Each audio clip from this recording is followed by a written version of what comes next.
സിനിമകൾ ഇൻട്രൊഡ്യൂസ് ചെയ്യുന്ന ഒരു പ്രൊഡ്യൂസർ കൂടിയാണ് താങ്കൾ. എന്താണ് ഇങ്ങനെ കാരണം നമ്മൾ ബാധിക്ക ചെയ്യുന്ന പോലെ തന്നെ ഒരു സെയിം പാറ്റേൺ ഫോളോ ചെയ്തിട്ട് നല്ല പുതിയ ആളുകളെ സിനിമ ഇൻഡസ്ട്രിക്ക് ഇൻട്രൊഡ്യൂസ് ചെയ്യാൻ എല്ലാവരും ചെയ്യുന്ന പോലെ ചെയ്തിട്ട് കാര്യമുണ്ടോ? യു ഷുഡ് ബി ഡിഫറെന്റ് അല്ലേ?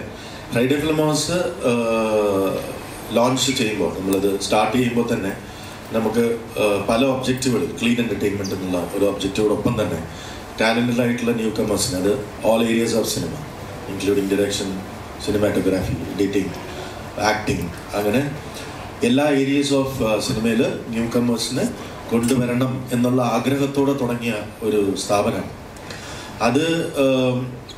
അങ്ങനെ തുടങ്ങി 1-2 സിനിമകൾ പുതിയ ആൾക്കാരെ, പുതിയ ഡയറക്ടേഴ്സിനെ കൊണ്ടുവരുന്നു. അപ്പോൾ കൂടുതൽ പ്രതീക്ഷകൾ, കൂടുതൽ പേര് നമ്മളെ അപ്രോച്ച് ചെയ്യും. അതൊരു നോർമൽ സിറ്റുവേഷനാണ്. അത് പിന്നെ കൂടി. അപ്പോൾ അങ്ങനെ വരുമ്പോൾ നമ്മൾക്ക് കൂടുതൽ അത്രയും ടാലൻറ്റഡ് ആയിട്ടുള്ള ആൾക്കാരെ നമ്മൾ കാണുമ്പോൾ നമുക്ക് നോ എന്ന് പറയാൻ പറ്റാത്ത ഒരു സാഹചര്യം കൂടെ വരുന്നു. അതൊരു തെറ്റാണെന്ന് ഞാൻ വിശ്വസിക്കുന്നില്ല. അപ്പം ആരും ചെയ്യുന്നില്ല എന്ന് വെച്ചാൽ നമ്മൾ ചെയ്യാതിരിക്കേണ്ട കാര്യമില്ല. നമ്മൾ അതിന് പ്രയത്നിച്ചുകൊണ്ടേയിരിക്കും. ഇനിയും ചെയ്യും. ഇനിയും നല്ല ടാലൻറ്റഡ് ആയിട്ടുള്ള ആൾക്കാരെ കണ്ടാൽ, അല്ലെങ്കിൽ നമ്മൾ വന്ന നല്ല കഥകൾ, അല്ലെങ്കിൽ അഭിനയിക്കാൻ കഴിവുള്ള ആൾക്കാരെ കണ്ടാൽ അവരെ ലോഞ്ച് ചെയ്യാൻ ശ്രമിക്കും.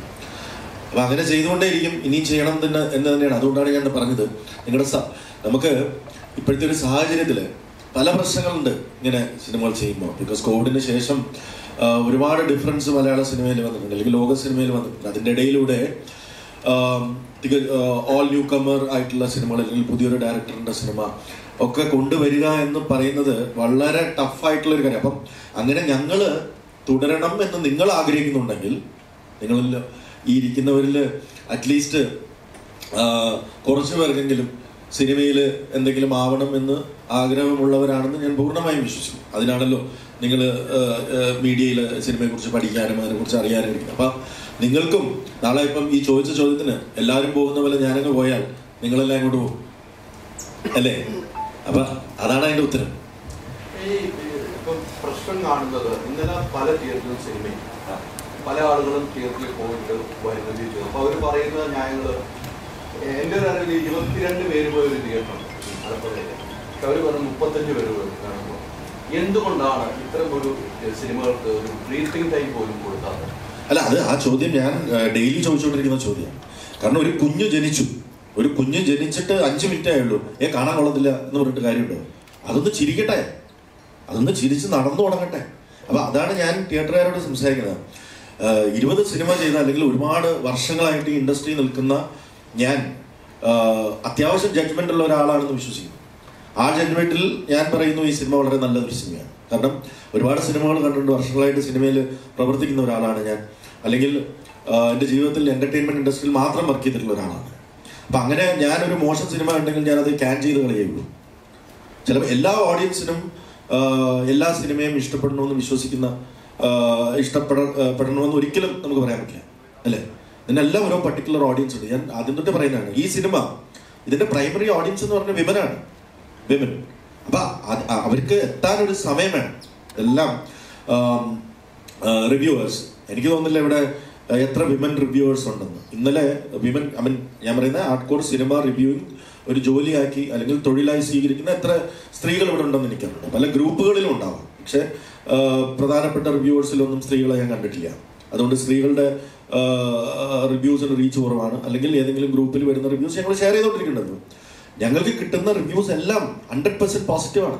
അപ്പം ഇത് സ്ത്രീകൾ വന്ന് കാണാനുള്ള ഒരു സമയം, അല്ലെങ്കിൽ ഒരു ക്ഷമ, അത് എല്ലാ ഭാഗത്തുനിന്നും ഉണ്ടാവണം. അത് തിയേറ്ററുകാര് സിനിമ ഓടുന്നില്ല എന്ന് പറഞ്ഞിട്ട് കാര്യമില്ല. ജനിച്ച് വീണതേ ഉള്ളൂ. ഒരു സിനിമ ഇറങ്ങി 2-3 ഷോ കഴിയുമ്പോൾ ഷോയുടെ ടൈം മാറ്റുകയാണ്. മൾട്ടിപ്ലക്സിന്റെ ഒരു പ്രത്യേകതയാണ്, അവർക്ക് ഇഷ്ടമുള്ള പോലെ ടൈം മാറ്റുന്നു. അതൊക്കെ മുമ്പ് ഉണ്ടായിരുന്നില്ല. നമുക്കൊരു ടൈം തന്നു കഴിഞ്ഞാൽ ഒരാഴ്ച നമ്മുടെ സിനിമ കണ്ടിന്യൂസ് ആയിട്ട് ആ ടൈമിൽ റൺ ചെയ്യാനുള്ള ഒരു ക്ഷമ കാണിക്കുമായിരുന്നു.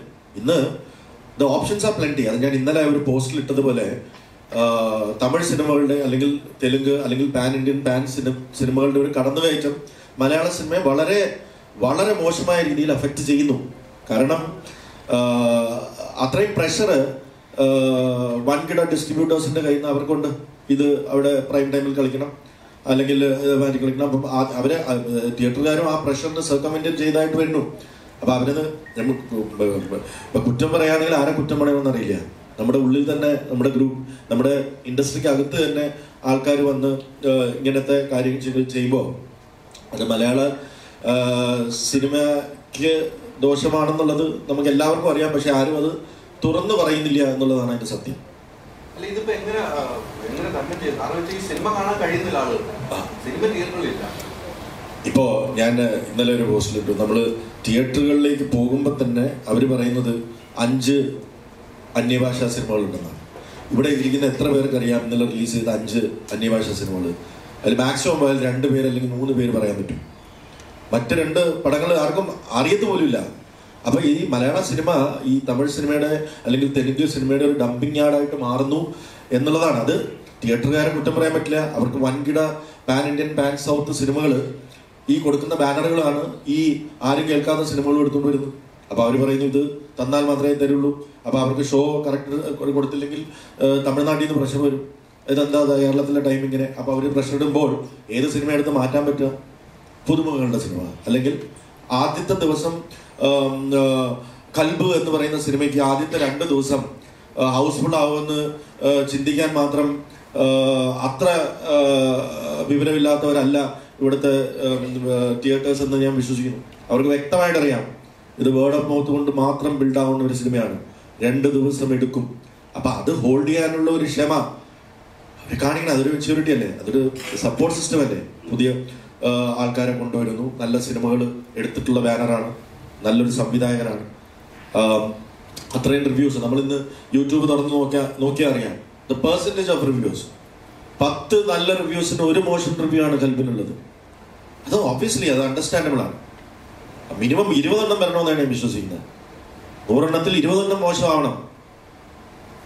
ഇത് 100 എണ്ണത്തിൽ 80 എണ്ണം നല്ല റിവ്യൂ ആണ്. ഏതെങ്കിലും ഒരു പെൺകുട്ടി അല്ലെങ്കിൽ ഏതെങ്കിലും ഒരു സ്ത്രീ കൽബ് കണ്ടിട്ട് മോശം എന്ന് പറഞ്ഞതായിട്ട് ഞാൻ കേട്ടിട്ടില്ല. ആരെങ്കിലും ഇപ്പൊ ഇവിടെ ഇരിക്കുന്ന ആരെങ്കിലും ഒരാള് ഒരു റിവ്യൂ എനിക്ക് കാണിച്ചു തന്നാൽ ഞാൻ ഈ പരിപാടി നിർത്താം. അപ്പൊ കയറി വരാനൊരു സമയമെടുക്കും. ആ സമയം തന്നില്ലെങ്കിൽ ഇത് ഇൻഡസ്ട്രി വളരെ മോശമായ ഒരു അവസ്ഥയിലേക്കാണ് പോകുന്നത്. ഒരു രീതിയിൽ ഇവിടെ കണ്ടന്റ് സിനിമകൾ ഉണ്ടാവില്ല. ഒരു ന്യൂ കമറും ഇവിടെ ലോഞ്ച് ചെയ്യാനായിട്ട് ഇവിടെ ആളുണ്ടാവില്ല. എല്ലാവരും ആരും ധൈര്യപ്പെടില്ല. കൽബിന് ശേഷം ഇറങ്ങിയ ഒരു സിനിമയുണ്ട്, ആദ്യത്തെ ദിവസം തന്നെ. കൂടുതൽ വീഡിയോസിനായി B4 Place ഫോളോ ചെയ്യൂ, സബ്സ്ക്രൈബ് ചെയ്യൂ.